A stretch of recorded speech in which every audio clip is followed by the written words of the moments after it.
You're listening to the Telltale channel. Don't forget to check me out on all social media: Patreon, Twitter, Teespring, and Etsy. All links can be found in the description or on my website, telltaleatheist.com. Hey, this is Owen. If you're comfortable, leave your first name and state at the sound of the tiny truck backing up. Hi, Owen. I think you got something wrong with your video on the Bahai. They started in Persia around the same time as the Millerites, but they are definitely not connected to the Millerites and that movement or the Jehovah's Witnesses. I can't find anything on that connection, but I can find them starting in Persia and in the 1800s. All right, bye. I appreciate that phone call. I've actually had a few people call in and tell me that my information on the Bahai may be inaccurate or incomplete. So I looked into it a little bit more just to catch everybody up real fast. In a recent video, I said that in 1843, I talked about the history of the Millerite movement, the Christian Millerite movement, where the Millerite movement claimed that the end was here in like 1943, and it didn't come.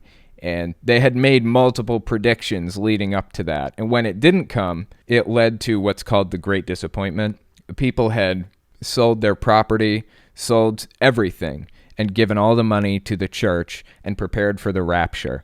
And it didn't happen, and it was a huge disappointment. And it led to a massive split in the church. You got like three major factions. The first major faction believed something did happen in like 1843 or 1844. We just didn't see it. It's this whole idea that Jesus came back invisibly. The second faction was the Bible math was just wrong. The years they're using, the numbers they're using to calculate this is complete BS, and we shouldn't take stock in this Bible math. It's ridiculous. And the third faction believed that the Bible math was correct, but they had the numbers wrong. They had like the starting date wrong, pretty much. Jehovah's Witnesses were in that faction.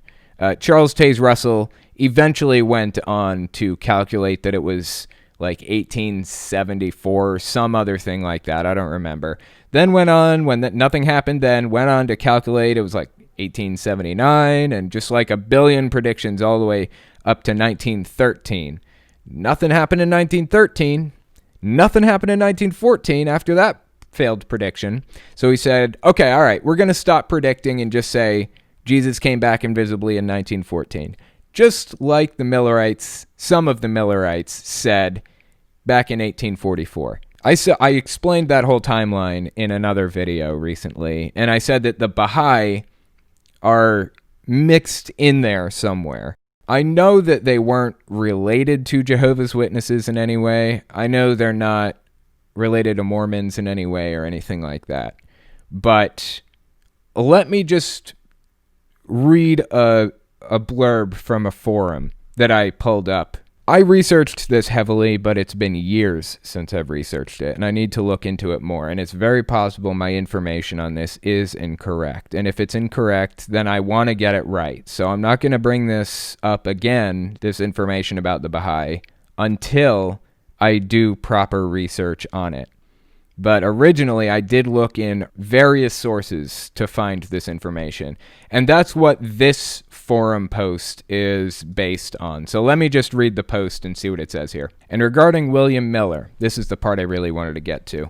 William Miller was the founder of the Millerite movement, of course. William Miller, an important figure in the early 19th century, had a large following of churches in the east coast of the United States and Britain, used the book of Daniel to predict the second coming, just like Jehovah's Witnesses, same Bible math, and said it would be between March 21st, 1843 and March 21st, 1844. After Christ did not return earlier in the year of 1844, William Miller made a revised prediction for October 22nd, 1844, as the return of Christ, and it is known as the Great Disappointment. Many Christians sold their property and possessions, quit their jobs, and prepared themselves for the second coming. It was believed that nothing happened. The day came and went without incident. Actually, 1844 is still called the year of the Great Disappointment by Adventists because Jesus did not descend through the physical clouds as they anticipated. But in Baha'i belief, something did happen. We believe the prophecies were fulfilled by the declaration of the Bab on May 23rd, 1844, that he was the promised one, the Qaim and Mahdi, which was about the time anticipated earlier in 1844, and actually October 1844 was a revised prediction accepted by Miller, was also when the Bab declared who he was while on pilgrimage to Mecca. He declared himself openly to those circumambulating the Kaaba, and he also addressed the custodian of Mecca at the time on October 23rd, 1844. I feel like I mispronounced a lot of words in there, and there may have been some grammatical errors, but you guys get the drift. There is also an early account by Major Henry Rawlinson. Quote, the first known account of any of the events relating to Babi and Baha'i history was the report sent by the British consul in Baghdad, Major Henry Rawlinson, to the British Foreign Office relating to the arrest and imprisonment of Mullah Ali Bastami in early 1845. The first published account was that of proclamation by the Bab of his mission in Mecca and the arrest and punishment of 4 of the Bab's disciples in Shiraz and the arrest of the Bab. This account appeared in the Times of London on November 1st, 1845. Source, encyclopedia article, Early Western Accounts of the Baha'i Faith. So in our view, something happened, and for us, at any rate, it was not a year of the Great Disappointment, but the beginning of the Baha'i era. This is on BahaiForums.com. I will leave a link in the description if you want to look into it a little bit more. I don't want to be incorrect. I don't want to be incorrect on things. So I appreciate you calling in and leaving a voicemail about it. If I am incorrect about something, I want to fix it. So I'll just leave that there. I'll leave this segment as is. If there's something more that you have to add to the conversation, leave it in a comment on the clip on the YouTube channel.